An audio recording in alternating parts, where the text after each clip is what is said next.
শক্তির এই যে ৯টি রূপ আছে সেগুলির উপযোগিতা কি? আর যেমন শিবশক্তি বলা হয়, আমরা তো বলি যে তাঁদের স্বরূপ একই।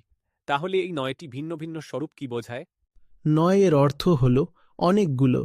শিবের শক্তি যত রকম অনন্ত রূপে প্রকট হতে পারে সেটা হয়ে থাকে। ব্রহ্মচারিণী আছেন, মহাগৌরী আছেন।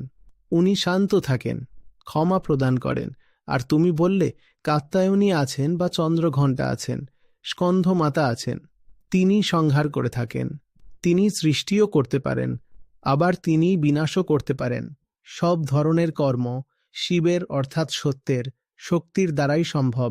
যতক্ষণ তোমার কর্মের কেন্দ্রে শিব বসে রয়েছেন ততক্ষণ তুমি যাই কর্ম করো না কেন সেটা শুভ হবে এবং সম্মুখ হবে।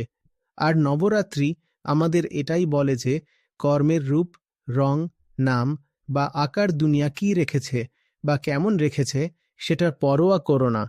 শক্তি মহাগৌরী রূপে তোমার সামনে এলে তখন তাকে মমতাময়ী মা বলে মনে হবে।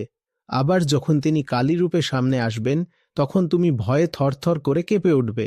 তাই শুধু এটাই দেখো যে তোমার কাজ, তোমার ভাবনা এবং তোমার গোটা জীবন শিবত্বের কেন্দ্র থেকে আসছে কি নাকি আসছে না। জীবনে এবং অস্তিত্বে যত রকম বৈচিত্র্য সম্ভব, নবরাত্রি সেই সব কিছুরই প্রতীক।